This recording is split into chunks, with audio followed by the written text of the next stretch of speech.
to the graphic nature of this program, listener discretion is advised.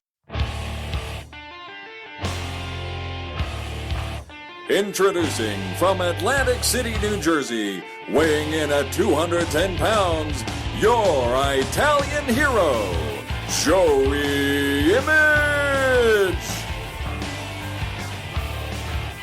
Hey everybody, welcome to the final episode of That Image Guy for 2015, and I guess that's because today's the last day of 2015.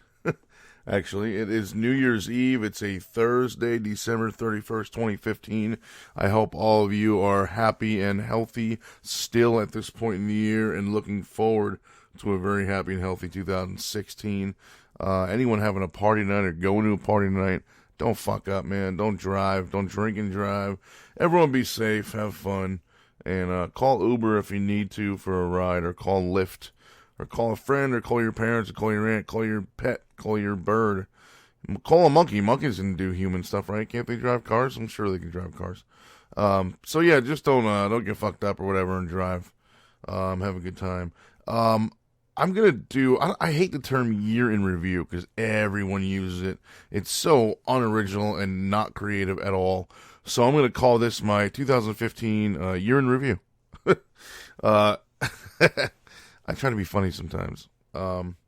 This is more just like a list of my highlights and lowlights of 2015. And I'm not going to go into everything that happened to me or with me or surrounding me or whatever in this past year. If you want that, go to my Twitter or my Facebook, twitter.com/JoeyImage, facebook.com or fb.com/realjoeyimage. Some people think that, somebody actually asked me in a YouTube message recently, because I have, if you look at any of my YouTube videos, in the description section, I have my links for social media. One of them says fb.com/realjoeyimage. So FB being Facebook. Someone actually sent me a message on YouTube asking me why am I too lazy to just type out the full name of the website, facebook.com. And I said I'm not lazy. fb.com is the website. That's the link. Sure, you can type in facebook.com, but fb.com works also. So why would I not use that? It's quicker. It's 6 letters shorter. So it's obviously going to be quicker, and you know what? I understand it's a second quicker maybe for some people typing for 2 seconds or 3 seconds, but you know it's quicker. It adds up regardless. I want to make things as easy on my life as possible, and that's easy. FB is easier than typing out the full word. That's all. I mean, who has time to even complain about such things? It's almost 2016. Get over it. Move on. People don't do things the same way everyone else does. That's fine. Get over it. So, let's get into what happened in my 2015. First of all, as you guys all know, I had been out of wrestling since January of 2013. So, 2 long years without without donning the spandex gear is the best way to put it. I had been obviously at a lot of shows. I had done a lot of backstage stuff. I had done some interviews and stuff like that, talking about my injuries. So I wasn't completely out of the wrestling industry. But I definitely had my, my moments where there were a lot of shows I wasn't going to, and because I wasn't booked, because I wasn't working. So that kind of hurt a lot, and that continued into the beginning of 2015. Now, I started off the year jobless as far as full-time jobs go. I did have a day job for the last couple of years, and that job ended on November 4th, 2014. So, since wrestling was no longer paying my bills for the previous 2 years or so, 2 or 3 years, I had to do something, so I had an office job during the day. And, again, November 4th, that ended, but I was given a 9-week severance pay, so until November 4th, I believe. Actually, my severance package started the first week of December, and they paid me out my regular paycheck at the end of November to finish out that month. So, it was shitty that they got rid of me this job, but it was cool that they took care of me monetarily. In fact, They also, not only did they give me a 9-week severance, but they also pre-approved for 2 6-month periods of unemployment pay, which is like unheard of. Usually you have to do the first 6 months, and then you file for an extension, and you either are, accepted or denied. If you're accepted, you get another 6 months or whatever it is. Unfortunately, during the first 6 months of my unemployment pay, which I got every week, our lovely President Obama got rid of unemployment extensions for some stupid reason. So I wasn't even able to get the second extension, which was already agreed upon. So whatever, that's fine. Water under the bridge. So while I started off the year technically jobless, legally as it pertains to the state of New Jersey, I was employed because I didn't get severance all in one shot. I wasn't given an upfront severance package on my dismissal from that job. I was given regular weekly paychecks as my severance. So that was until about the first week of February. I'm sorry. Started the first week of December, ended, I believe, the first or second week of February, and then I didn't actually get unemployment until after that. So I was fine. Not to mention I had all that. I had that much coming, that money coming in, plus I had my 401k, which, because I was no longer putting into that, neither was my employer, because they were no longer my employer. The unemployment, what do you call it? The company, Prudential, company that handles the 401ks for the company I worked at, called me and said, hey, we can't hold this money anymore because you're no longer employed there and the company's no longer putting into it, neither are you. So we have to close this account. We'll just mail you a check, which was awesome. I mean, when you're not working and you suddenly are given a check for $12,000, then you're doing pretty good. And I lived the whole year off of that money. I always thought that I was only making, and I don't really care about telling people how much I get paid or got paid. I know some people are uptight about that, and I don't really understand why. But actually, it reminds me, just a little side tangent here. It's kind of like the people that are uptight about license plate numbers on social media. Like, they'll post a picture of hey, I just bought this car.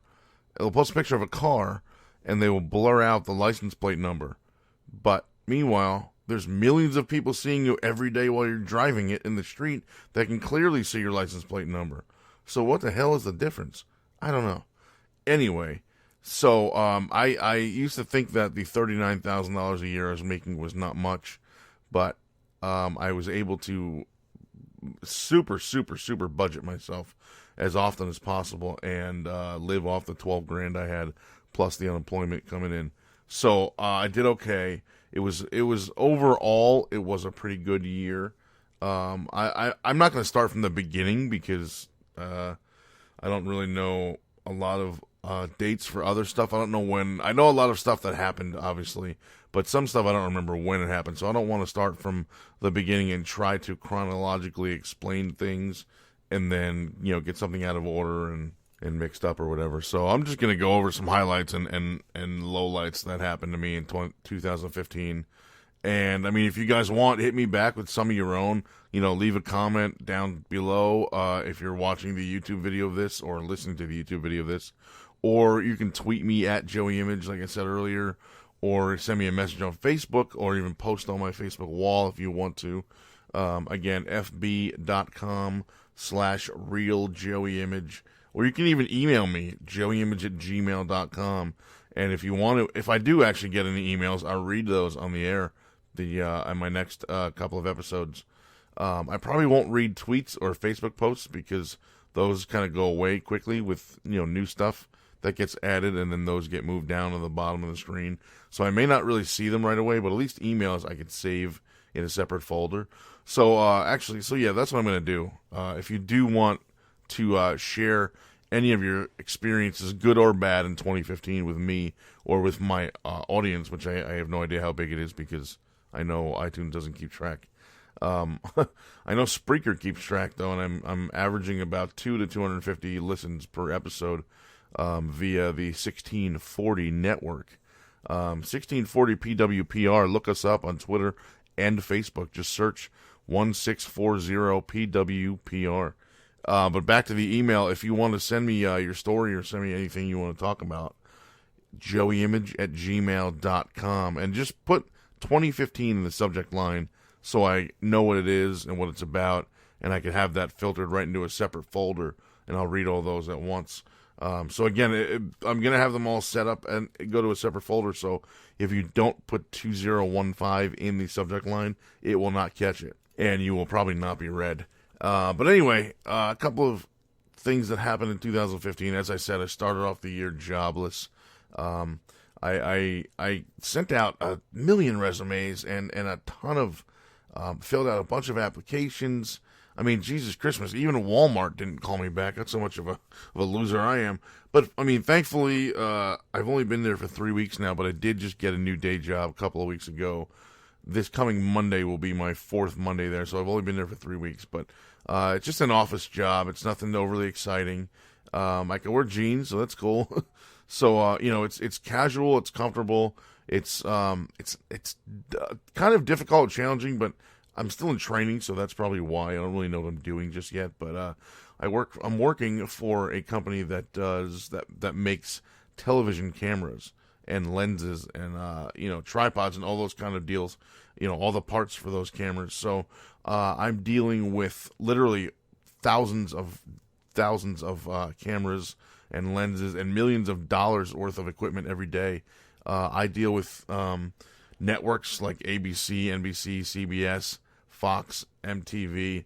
Those are the top 5 that we deal with, and those are, of course, top 5 in existence. But I'm hoping to, once I get in there for a few months and I kind of get my feet wet and I become more comfortable and I start to know more people in the company, I'm hoping to maybe ask them if I can use. We have a broadcast room where once the cameras are made and everything is done, and specs are done, and everything is set up, they actually will film just a 2-minute anything, just someone talking and moving around to make sure that everything works correctly and it picks up audio well, and this, the picture is crisp and clear and stuff like that. So I'm wondering, and these are like 4K cameras and 8K cameras, and if you saw, there was a news article recently about an 8K camera in a production truck in Japan recently. That was this company that made that. So they're dealing with 8K right now, 4K and 8K. So I'm hoping to maybe be able to use some of their equipment to do videos. I don't know if that's possible or if I should even not mix the two maybe, but I don't know. We'll see. Anyway, long story short, I'm working now, making decent money, paying the bills. So that's what matters. And, that's a one positive. So the year, not only did the year start jobless, which was kind of rough, but I also knew, and I didn't tell anybody this until I believe January or February. I'm not sure. I don't even recall when I told people, but I knew that I would be retiring in June. I think I mentioned it like maybe in November, December, but I didn't really go into full detail. But I finally disclosed everything in January that I would be retiring from professional wrestling in June, from in-ring, I should say, not from the business itself, but just from in-ring wrestling, in-ring competition, due to my neck and back injuries, which have been well documented over the last couple of years. Basically, my injuries are so bad that I'm just so close to being paralyzed and being in a wheelchair that any bad bump or hit or fall or anything can literally sever my spinal cord, and then I'm in a wheelchair for the rest of my life. So I can't do that, and I couldn't wrestle anymore because of that. So, the year started off with me knowing that I was done. That would be my last year in the wrestling business as a active wrestler. I still call myself a wrestler. I don't like using the word retired, although I am retired. It's in the same sense of people in their 90s not liking to use the word old, although they are old. It's silly, and I know it's stupid and immature, but I just don't like to use the word retired. I am retired, but I'm still a professional wrestler. People think oh, you're a retired wrestler, so and you're not a wrestler anymore. No, I still am. I still trained for 12 months, and I still wrestled for 15 years, so I am still a wrestler. I'm just currently inactive. That's how that's how I like to see it. Now I do stuff behind the scenes. I haven't in a little while, and I'll get into that in a minute. But I do stuff behind the scenes. Actually, one of the high points of 2015 was my return to Ace Pro Wrestling, now in Wallington, New Jersey, formerly in Union City, New Jersey. I wrestled for Ace for a lot of years. I didn't do every single show. I did maybe 2 or 3 shows a year. They were originally known as AWA. I worked for them at that point, too. They had 3 different arenas in the Union City venue, and I worked in all 3 of them. They also have now a beautiful, beautiful arena in Wallington, New Jersey, which I will actually be at tonight to celebrate New Year's Eve with the Ace family and the Ace roster. But I hadn't worked there in a while. It had been probably 5 or 6 years, I would think. I think my last match at Ace was maybe 2009, I think. So I think it had been 5 or 6 years since I worked there. And after I retired, or actually, I'm sorry, after I found out I was going to retire, I contacted them and said, hey, listen, after, January, I'm going to start kind of pushing this Final 5 retirement thing, and then come June, I'm done. So I would love to return in sort of a backstage role and not an active wrestler role. Is there anything you can do for me? I talked to Mike Morgan, who was the owner, has been the owner since it's been in existence, since I think about 2001 or 2 maybe. And he was like, sure, man, come on down and we'll talk and we'll figure something out. So I went down there in March. I started going back to that school in March every Wednesday. I haven't been there in about a month, and I'll explain that in a minute too, but every Tuesday, Wednesday, and or Thursday. So any 1, 2, or 3 of those days each week I'm there, or was there. That's when they have training. So I would be down there either helping out with training or just kind of sitting in and watching a couple seminars that I went to.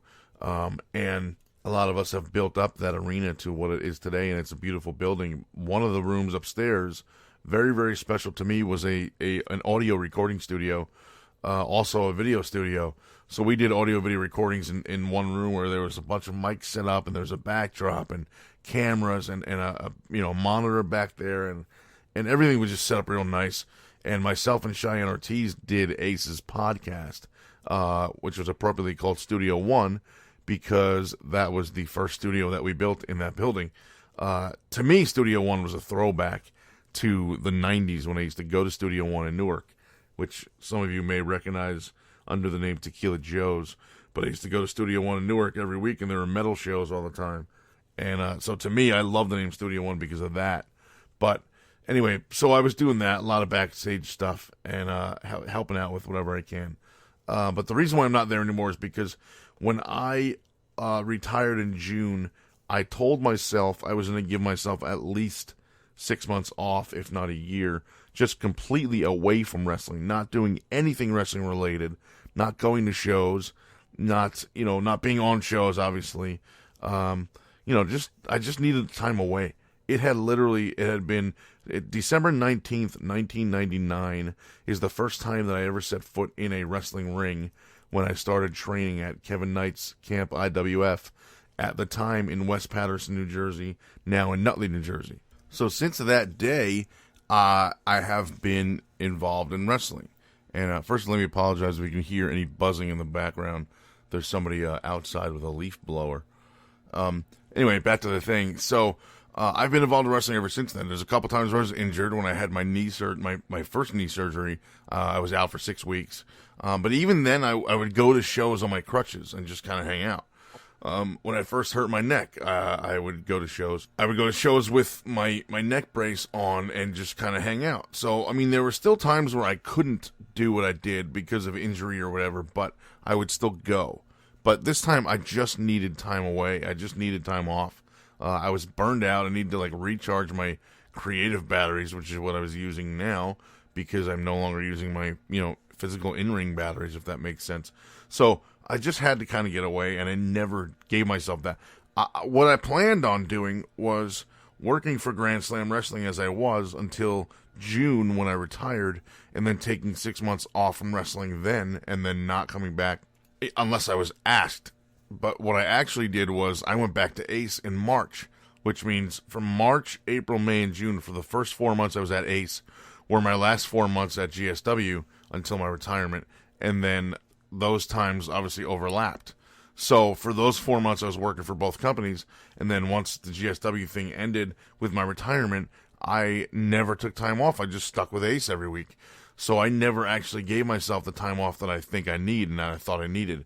So I'm doing that now. So as of, I don't know, November something, I had a private conversation with Mike Morgan of Ace and told him, explained all that and said I just need time to myself. Like, I know this will probably screw up the podcast thing that Cheyenne and I were doing, and it was awesome, and I love doing it. I had so much fun and had a lot of fun doing it with him specifically, and all of our guests that we had on. So I know that it's probably going to screw that up, but he's more than capable of doing it by himself or getting another co-host or whatever. So, the stuff that I was involved in, obviously, it would screw up, but I just need the time to myself for now. And it's not like, like wrestling was paying my bills anymore anyway. So I just needed to take time off. And Mike was super, super cool about it. He was like, look, man, that's totally fine. No problem at all. Do whatever you need to do. Take as much time as you want. And he used one of my favorite F words related to wrestling, and he called me family. So to me, that's what matters. That means a lot to me that he would say that, and that he would give me this time off that I need, and let me just go off and do whatever I want for a while, and then come back when I'm ready and see where I can fit in, if at all, when I'm ready to return. So for now, I'm pretty much done with wrestling. To be honest with you, I haven't even watched. I watched Raw this past Monday. However, before then, this past Monday's date was December 28th. However, before then, I hadn't watched Raw since early November. I haven't watched TNA. I haven't watched Ring of Honor. I've seen the November and December pay-per-views, but that's it. So I've only seen those two shows. I hadn't watched wrestling at all. I also hadn't watched anything independent other than the South Jersey WrestleFest in Woodbury Heights a few months ago. That's like the only independent thing I've been to in a while. I don't even remember when that was, but I believe it was November, maybe October. But anyway, other than that, I hadn't really seen or watched anything wrestling-wise, so I'm kind of just in my own little limbo thing right now, just kind of relaxing, taking time off, doing the day job thing, doing the YouTube thing. Another two good things I could talk about in 2015 that happened. My YouTube channel, as I said, and this podcast, actually. Both are going well. I remember when I got when I hit 100 subscribers on my YouTube channel, I thought it was the greatest thing in the world. And now I'm consistently gaining 5 to 10 subscribers a day. So I'm hoping sometime in 2016 I'll hit 2,000. Now I'm at 1,366 or something like that, or 1,368 or something. So I'm hoping to hit 2,000 sometime in 2016. And that would mean a lot to me. My YouTube channel is essentially for unboxings, for reviews. I put this podcast on there as well, just an audio version with like no video, just a picture of me or whatever. I don't, I've seen other people do that and it always seemed weird to me, but I figure it's another outlet for my content, so that's what matters. And a lot of people call themselves content creators. I consider myself not only a content creator, but a content provider. Anybody can create content, but it only actually means something if people are seeing it. So I'm providing it to you. I'm not only creating it for you. So I like to differentiate it that way. But this podcast has grown too. Jesus, I don't know how many, like I said, I don't know how many iTunes listeners I have, because iTunes doesn't keep track of any of that stuff. But within the first week or two, I know there was several people telling me that they downloaded it and liked it and were explaining to me kind of what parts of the show they liked and everything. And then I was asked to join the 1640 network, which only happened shortly after I started my show, and a couple of guys listened to it from that network and liked it. One of them being Ken Reedy, who I'm a huge fan of, just made his in-ring debut a couple of weeks ago, also through Kevin Knight's Camp IWF. So there was a lot of people that were interested, and I was asked to be on that network. I've since been asked to join another network of podcasts, which I will be starting with in 2016 in January, and I was super honored by that and thought it was really cool that this no-name kid, I'm just some kid from Jersey, is getting this recognition and is being asked, as big or small of another network or company 1640 is, or the other network I'll be working with in January, is irrelevant. It's just cool to be asked, and it's cool to be appreciated. And a lot of you people that listen to this, what do you mean by you people? A lot of you people that have listened to this show have given me a lot of great feedback and a lot of great suggestions as well. And I can honestly say, and I absolutely welcome it, but I can honestly say that I have not gotten one piece of negative feedback regarding this podcast, other than from myself. There's a lot of stuff I do or say that I don't like. For example, I say a lot. I hate that. I go through editing and I take out tons of those. And when I delete the ums, I just think it sounds a lot better because it sounds like I know what I'm talking about. I feel like when I say a lot, it's just like I'm at a loss for words, which happens a lot, but I mean, I like the fact that I can go back and edit this. What I really want to do is take out a bunch of take out a bunch of that, cut them out, put them into a separate file, and make that one episode. Just one 1 hour episode of me just just doing that for a while. It's pretty funny. So anyway, the YouTube thing is going well. The podcast thing is going well. The YouTube endorsements are really cool. A lot of those products that I do reviews on are things I don't pay for, which I've said before. A company, for Satachi, for example, they'll send me an item. They'll say, hey, take this, use it for 2 weeks, do a video. We need to use that feedback for sales in the future, sales pitches and stuff like that in the future. Keep the product, it's free, but we need the video within 2 weeks. I'm like, hey, cool. And I need to apologize to them because I haven't actually done a video for them in a long time, probably 2 or 3 months. I did 2 videos for them before. Those of you that remember my Windows 10 debacle will remember that I had so many problems with it, and I posted about it, and I tweeted about it, and I had 2 Satachi videos on my hard drive at the time that were ready for editing. Well, I'm sorry, one was edited already, and one was ready to be edited. So one was good to go, ready to be released. One needed to be edited and then released, and I lost, if you guys remember, again, those of you that remember my Windows 10 issues will remember that I had to format my hard drive and reinstall Windows 7.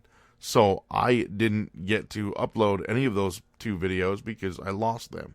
So I was not happy with it, and I kind of just got discouraged and haven't done another one since then. And I've gotten 3 or 4 products since then that I really need to do a video on, and I apologize to Satachi for that.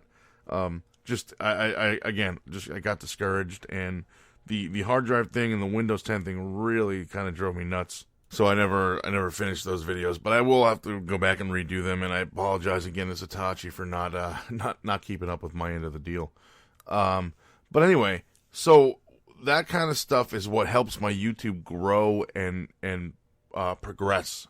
So I super, super appreciate everyone, even if you subscribe and don't watch. I mean, the views number means a lot to me, but the subscriber number means a lot more. So even if you subscribe and don't watch, just do that. That's fine. I don't care. YouTube.com/JoeyImage. Please subscribe and please watch my stuff. Even if you just click on every video and hit like or hit thumbs up, that's good, man. That's cool with me. So a little while back, I mentioned my Final 5, my retirement from in-ring professional wrestling. I just want to take a second to thank everyone that had anything to do with that, which was Grand Slam Wrestling, which was Ace, American Championship Entertainment. Both of those companies had, I would say, a lot to do with it. Those 2 companies and myself are what helped me get that done. Again, as I said earlier, I returned to Ace Wrestling in March as a backstage kind of off-air, out-of-ring consultant kind of professional talent guy. I don't even know what you call it, but I did a whole bunch of stuff. That company is actually, I'll just drop names. Mike Morgan himself is the guy that created and put together the cover of my DVD/Blu-ray, my Final 5 Retirement Series DVD. And John Salinas from Grand Slam Wrestling recorded and videoed most of it. I did the interviews and stuff were all done with my iPhone. At the time it was an iPhone 6S. I wish it was done now, because all of it was done in 1080p. But if it was done now with my new phone, the iPhone 6S Plus, it could have been done in 4K, which would have been even more awesome. I've never seen professional wrestling in 4K before, but I definitely need to check that out. So that was, Final Five. That was my Final Five, and I want to just run down the matches really quick. Because again, my year in review, 2015, February, I wrestled Johnny Toxic. March, I wrestled Mark Maverick. April, I wrestled Matt Turner. May, I wrestled Axel Lennox in a tribute match to Spike Norton, who passed away, I believe. I don't remember if it was November or December of 2014, but he was a very, very good dude, very good friend, and I loved him and still love him, and I miss his name is Brandon Fields, and I know him as, people know him as Spike Norton from wrestling. But very, very good dude. Super missed still to this day. Missed the hell out of him. He was such a great dude. Had an opportunity to wrestle him on more than one occasion. I think it was only twice. Both in multi-man or tag matches, and it was just so much fun. He was just a good dude, and he appreciated people. He appreciated what people did for him, and he paid back whenever he could. Not monetarily, I just mean like moral support, or he would do you a favor if you did him one. It was never required. It was just always done out of the goodness of his heart. And I'll give you an example of that. The first time I wrestled Spike, a lot of you have heard about the Pizzagate incident where I took the pizza from a 2-year-old girl. If you haven't, I'm not going to repeat it here. It's just too long of a story. But if you go back to a couple of podcasts ago, I told the entire story. There's a series of podcasts I did, 3 of them in a row, called Road Stories. It's in there on one of those episodes, so check that out.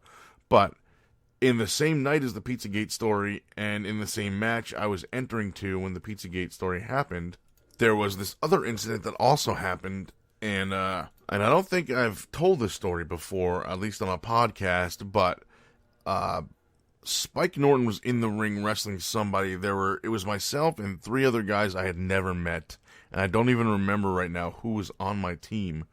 I know Chris Decker was the ref, and I remember that because of the pizza story in which the woman in the story tried to punch me. However, I moved, and she swung and hit referee Chris instead. Anyway, make a long story short, Spike was in the ring wrestling somebody, and he was blown up. He was winded. He couldn't get his wind. He kept wanting to get out and try to tag, and this guy wouldn't let him. He kept telling him, no, welcome to wrestling, blah, blah, blah, in a very kind of mean way, I thought. So I yelled, and I was a bad guy at the time. I yelled, let me have a piece of him. I'll kill this kid, blah, blah, blah, blah, blah. So I was, saying that just to get myself tagged in. So this guy tagged me in. The first thing I did, and I'm not at all, I am not one to toot my own horn, but I will say that in this incident, I was a nice guy, and I feel it was deserved because, again, Brendan Spike is a good dude and deserved the treatment that I gave him, and didn't deserve what was happening to him before that. So I tagged in, I grabbed him, I immediately threw him in his own corner and said, I want him, and pointed to somebody else, and I don't remember who. It might have been Big Papa Chill. And that was, when a heel bad guy wrestler points at somebody and says, I want him, that means, I want to fight this guy instead, not you. So tag him in, get out, blah, blah, blah. So that was my way of letting Spike tag out to get his rest, because he needed it. So I threw him in the corner. I said, get him in here. I want him. I think it was Big Papa Chill I pointed at. So Spike tagged Chill. He came in. We did bip, whatever the hell we did. But after that, and I didn't mention to anybody. I didn't say anything to anyone. I just kind of did it. It was the right thing to do at the time. And that's it. I didn't look for praise or recognition about it or acknowledgement. I just kind of did it. It was part of the match, and that's it. But after the match in the locker room, Spike came up to me and said, dude, I really, really just want to thank you for getting me out of that spot. He's like, I was so blown up, I could barely freaking breathe, and I couldn't get out because so-and-so wouldn't let me tag out, so I appreciate you doing what you did, because he noticed it. And I was like, dude, don't thank me. No need to thank me for this. I kind of saw what was going on. I saw that you needed to get out, and I took it upon myself to make that happen. I'm a professional. I'm not in there to hurt someone, and I'm not in there to see other people get hurt and other people hurt other people. But I saw what I thought I needed to do, and I did it. And he was super thankful for it. And a couple years later, when I needed something wrestling wise, he helped me out, and that's another long story that I just don't have time for right now. But just to say that Spike was, and to me still is, whether he's deceased or not, still a great guy. I love him very, very much, and I miss him a lot, and a lot of guys miss him a lot, and he was really a great addition to any locker room and any event that he was on. Now, there were a lot of deaths in 2015. Some famous people, some not famous people. So, some that I knew, guys I knew through wrestling or whatever. A lot that I didn't. And the two I think that Spike hit me a lot, but the one that hit me the most was my girlfriend's mom, who she passed away January 31st, 2015. And I apologize if I'm sounding emotional right now or my voice sounds quivery, because this one still to this day hits me super hard every single day. I think this one hit me really hard because it was someone I love. My girlfriend's mother, I had only met her, I think maybe August or September of 2014, and it was great. She came up to me and right away said, "Are you Joey?" And then asked me like 4 questions, rapid fire, right in a row, and I responded right in a row, rapid fire, right back to her. And I think she said something like, "Are you Joey? How much money do you make? Do you have your own car? What are your intentions with my daughter?" And something else. I don't remember what it was. And I fired right back. I said, "Yes, I am. $39,000 a year. I do have my own car, and I will never hurt her." Meaning, obviously, I would never hurt her, meaning my girlfriend, her daughter. And she grabbed me, and because I answered her right away in like rapid succession like that, just 4 answers, she kind of was, I don't know if she was taken back or like impressed by that, but she grabbed me, gave me a huge kiss on the cheek, and said, "All right, you're in." Which to me meant, okay, I'm good. I mean, with the parents, I'm good. And, she loved me right away, and she was awesome. And every time I saw her, big hug and kiss. She was on my Facebook telling me how much she loved me and how much she loved myself and Angela being together. And our future together is going to be great and all this, blah, blah, blah. All this, like, really warm, kind of sweet stuff. So when she passed away, I was very, I almost, lost one of my own family. Now, again, I mean, like I said, I'd only met her a couple of months prior. But we got very close very fast, as did I with Angela. So it was a super crushing blow to me when she passed away. And I think it's because, I mean, first of all, it was just a shitty day all around. This is the same day that a very good friend of mine, Nick Napoleon, his fiance left him, and they split up. I also found out about another very, very close friend of mine, Dan.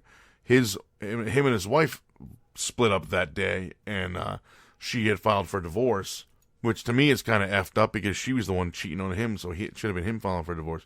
Anyway, and then my girlfriend's mom passed away, and this all happened in the same day, and I got news of all 3 of these events within the same hour while her and I were out to dinner having sushi.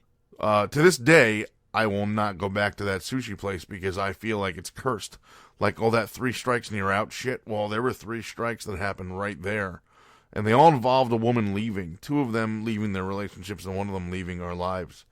And it was amazingly, what's the word? Emotional. It was just a bad day all around. And I think the thing that made me, still to this day, makes the passing of my girlfriend's mother so surreal to me is that I was there when the doctor told the family at the hospital. Now, obviously we've all had loved ones that have passed away, but anytime I've ever heard about it, whether it's a loved one or a wrestling acquaintance or friend or whatever, it's always been secondhand. It's always been like the doctor tells the family, which is obviously firsthand, and then the family tells their loved ones and their friends and blah, blah, blah. So I've always got, especially with wrestling deaths, I get it second or third hand sometimes. Sometimes I don't hear about it until, a website posts it. But a lot of times it's second hand or third hand, and it's not like, I'm not the one there in the hospital when the doctor tells the loved ones that, hey, this is what happened. So this was the first time that that's ever happened to me.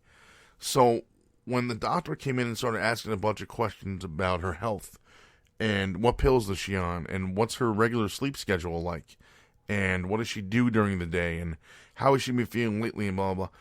And then when he said, "I'm sorry, she passed away,"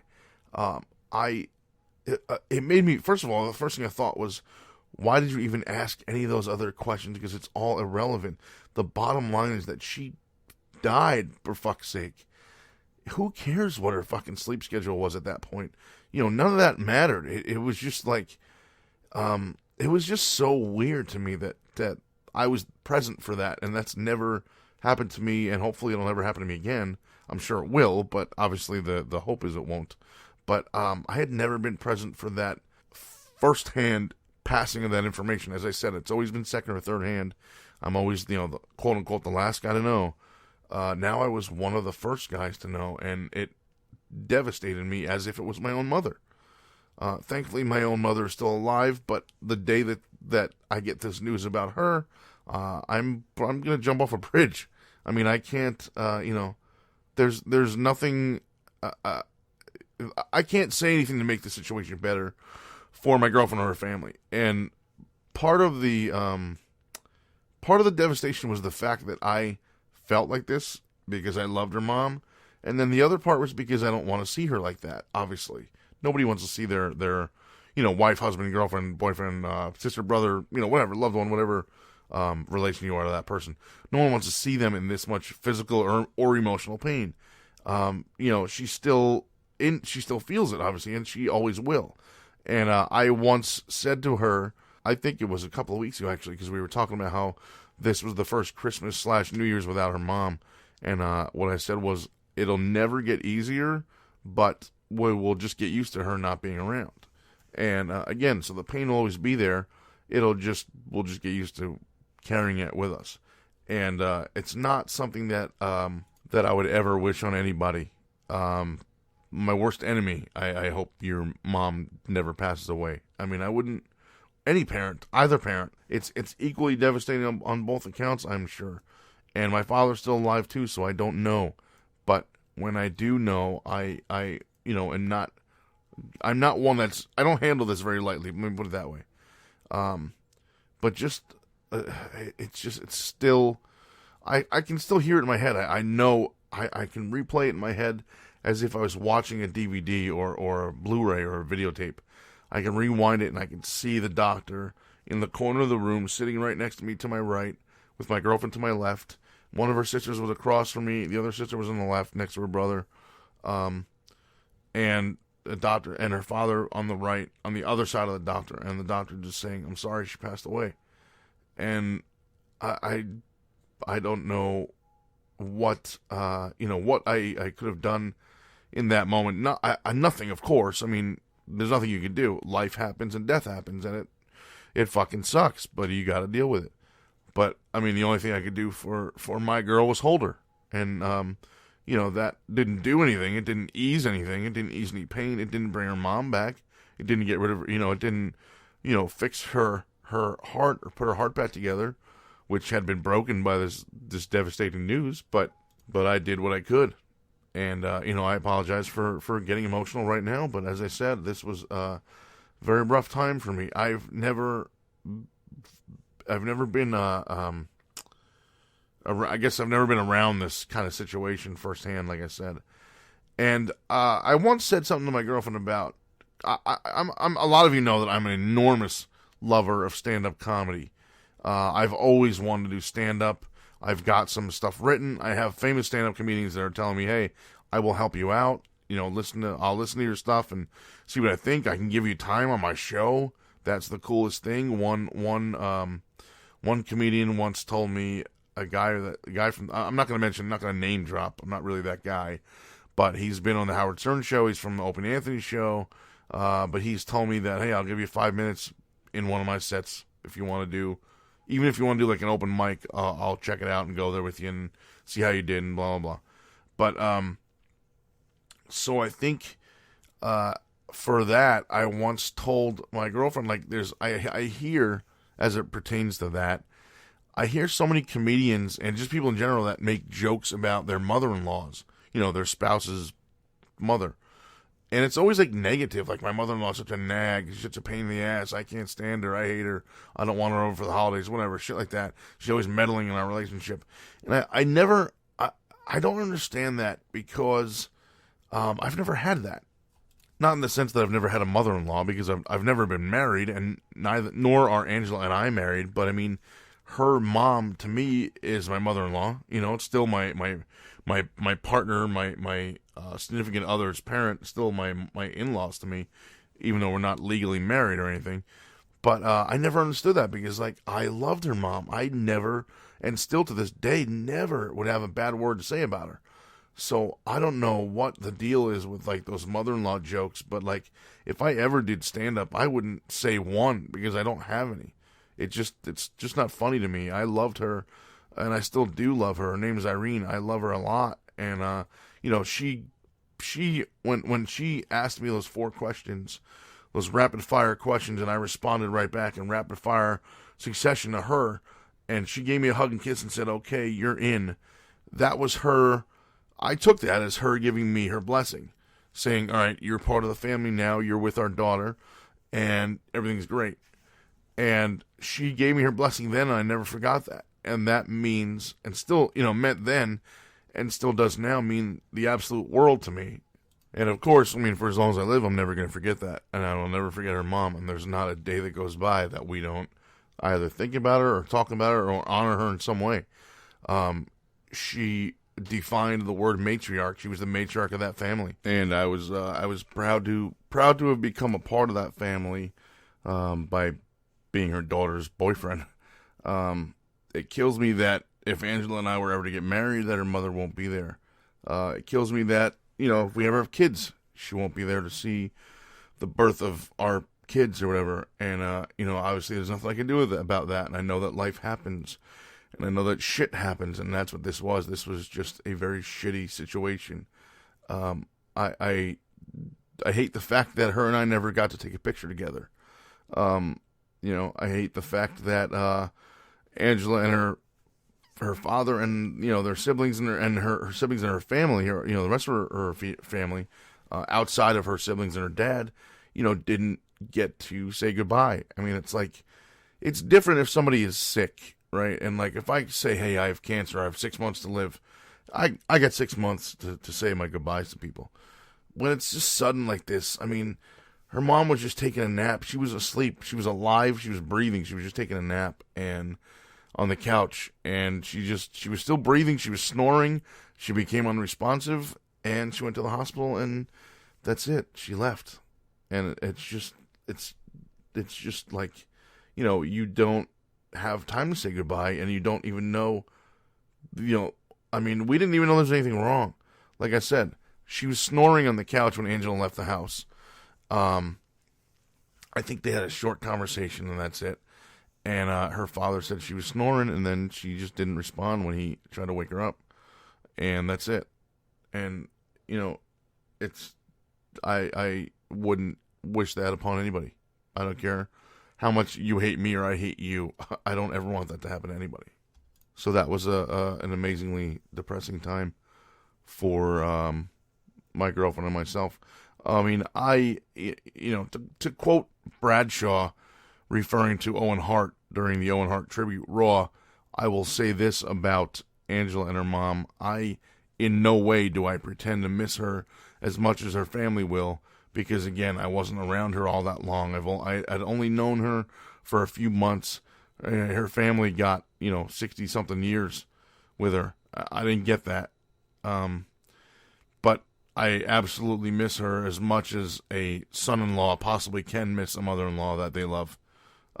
So, you know, I'll leave it at that, and I'll move on to something more upbeat. All right. I just want to touch on a couple of cool things that happened, and then I'm going to get out of here. We're almost at, you know, another few minutes will be at an hour. So I usually don't like to take this long, but it's been a very, emotional and, you know, it's been I'm trying to fit a whole year into an hour of show. So, I think the other, 2 more cool things I'm going to talk about is, the David DeFranco Community and the Pop Icon Convention. First of all, the David DeFranco Community, if you guys aren't familiar, go to youtube.com/thecreative1. That's Dave's YouTube. He does, same stuff I do. I guess I was kind of inspired by him. I had done YouTube videos years ago before I even ever heard of Dave. But they were nothing special. It was maybe 1 or 2 a month. It wasn't anything great. It was just me walking around in the snow or something like that. But now I'm doing reviews and unboxings and blah, blah, blah, and he does the same thing. So I had heard of him a couple of years ago, started following him, watching his stuff, and since then made a ton of cool friends via his community and his viewers. Well, namely him. He and I kind of talk all the time now, almost daily. I'm friends with his mom, for Christ's sake. I just met his dad and his sister a few weeks ago. I was honored to be invited to their Christmas party. Like, I'm just some dude who, like, watches him on YouTube. But I think because of YouTube, we have become actual friends. So I consider Dave a very close friend now. Like I said, we talk almost daily. So it's very, very cool that happened because of YouTube. And I'm hoping that I can do the same with other people via YouTube, with my own YouTube channel. So I got to do the Hangout. Every month there's a Hangout that Dave does for his patrons, and I did one. I think it was October. Actually, yeah, it was October. I don't know if it was October 31st. It was like around Halloween time. I had to do a convention. Actually, the Pop Icon convention ties right into this. It was actually November 31st that we did this. Or I'm sorry, November 30th. It was a Friday, November 30th, that we did the Hangout together when I went to Dave's house and did it. And this ties right into the Pop Icon convention that I was going to mention, because it was at that weekend that I did the Pop Icon convention that I first met Dave. I didn't realize that he lived, I don't know, maybe a half hour, 40 minutes from where I was doing the Pop Icon convention at. So when I first got there, I, looked around, kind of see what was around, and then I realized, hey, he's only like an hour away, 40 minutes away. So I texted him. I was like, hey, dude, we should do this. I'm going to be here on this date. I'm going to be here at this mall or whatever. We should do this thing, man. It'd be cool if we did the Hangout together. He was like, oh, dude, that's awesome, man. Let's do it. So, he gave me his address. So we got directions, blah, blah, all sorted out. Got down there, had some awesome fucking Meat Lovers pizza, which was great. And we did the deal, and it was cool. It was really cool, man. We had a lot of fun. I had seen him the week before. I went to the South Jersey Geek Fest, which actually I had seen him the 2 weeks before, because I did the South Jersey Wrestle Fest, which I mentioned earlier in this podcast. That was in Woodbury Heights. And when I got there, it told me David DeFranco was in the area. And Facebook has that thing called Nearby Friends. And I never realized that, I didn't realize till I got there that he was only 4.5 miles from me, from where I was. So I went and hung out with him that night, hung out with Tiff and Chris Kirkpatrick that night too. And we had a blast. So anyway, long story short, it was really cool meeting Dave and Tiff and Chris and a bunch of people that I haven't yet met in person, but are a part of that DeFranco community that I will absolutely meet and probably hang out with, hopefully in 2016. I'm not going to say Kevin Epper Jesse, because I already knew Kevin from years ago, but we hadn't seen each other in a very long time. He's an old school referee, worked for ECPW at the time that I wrestled for ECPW. So we met a long time ago. But he's part of the DeFranco community as well. Danny Minnick, Ellie Elkanon, Josh Gass, Jess Q. Actually, Jessica hung out with in Florida last month. My girl and I went to Florida for a week, hung out with Awesome Kong, a.k.a. Karma, a.k.a. Amazing Kong, a.k.a. Kia Stevens, hung out with Ian and Melinda Campbell, who I'm very tight with. Karma I'm very tight with, but while we were there, we hung out with Jessica, who is also part of the DeFranco community, and her brother run a professional wrestling company. So went down there, hung out with them, met a bunch of people there, and this all stemmed via YouTube, via Dave's YouTube. I didn't actually realize until shortly after that, like, the funny thing is, I have been in wrestling since December of 99.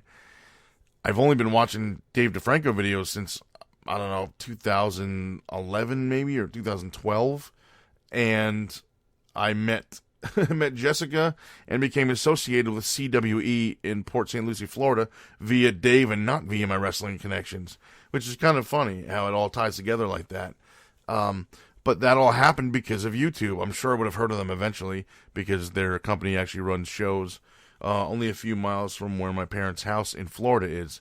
But it's just a huge coincidence how things come full circle like that and how small this world actually is. But all of that, all those people I met, and if I forgot any names, I'm sorry. Alex Brancho, Nolan Hader, Diane Ferguson, Nicole McGlone. These are all people that I know from the DeFranco community that I consider friends and, very, very cool people and a lot of people that I like talking to regularly. In fact, we have a whole separate community on Facebook that we all... Josiah. Jesus, how the hell did I forget Josiah? I had dinner with him. Shit. I'm sorry, buddy. I almost forgot you there. But yeah, so anyway, these are just people that I met through Dave's YouTube channel, through Dave's YouTube community, through the Facebook community, through his Twitter, through his Patreon campaign, just that I enjoy talking to, and we're always talking tech, and we're always playing PS4 together, a bunch of us.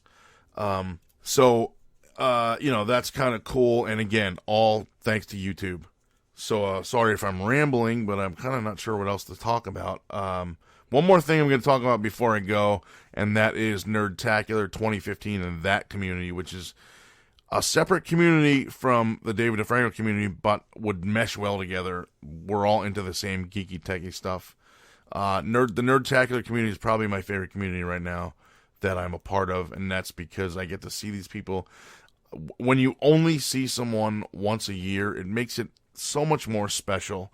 So when I get to hang out with guys like Ice Warm, for example, or Scott Johnson, or Brian Ibbett, or Randy Jordan, or Chris Metzen, or Daryl Skeels, or Jay Hammond C. Sorry, I don't want to give out any last names. Or Cleo, or all these people. It's so, or Jury, or now actually Jury. It's just so cool. It makes it so much more important when you only get to see these people once or twice a year. So that community has a very, very dear spot in my heart. And I love all those people. Jason Wallace, everybody. I'm just coming up with names as I think of them. I'm sorry, I'm just spitting out names as I think of them. But the Nerdtacular community has also been very, very good to me. I sold a lot of DVDs and shirts to those people, and I can't tell you all how much I appreciate it. Being a part of Grumpy Cast stemmed from being a part of it live at Nerdtacular 2015. Grumpy Cast, as a lot of you know, is my other podcast. We record on Tuesday nights. The show is usually released, if not Tuesday night, then Wednesday morning. You can find it. Just go to iTunes and search Grumpy Cast. It's we're the leaders in internet grumpcasting, and we are the internet's barf bag. So go check that out. Again, I'm blessed to have so many good people around me and so many loving people in my life, and I am blessed to have the girlfriend that I have, and I am blessed to have her family like me as well as my own. And all you people that listen to this and support me, those of you that don't support me, that hate me, that shit talk me, that trash talk me, I hope you guys have a good New Year too. You're all entitled to your opinions. I've never claimed to be great.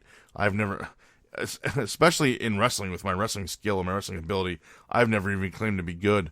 But just in general, I've never claimed to be great. I've never claimed to be good. I've never claimed to be a legend. I've never claimed to be a superstar, anything like that.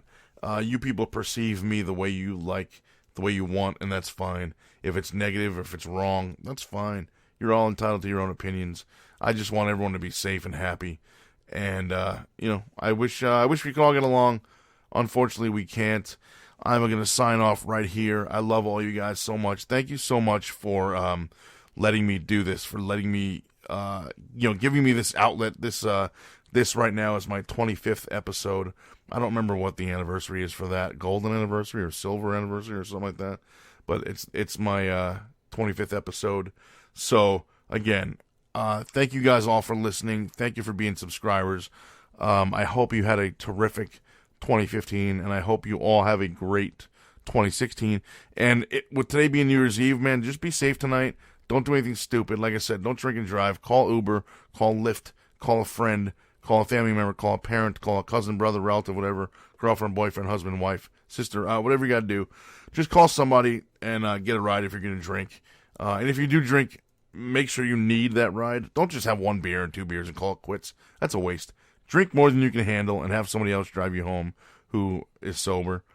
So again, thank you all for listening. Thank you so much. I can't thank you people enough for subscribing to this podcast every week or whatever, however often I do shows. And just for being supporters. It means the world to me.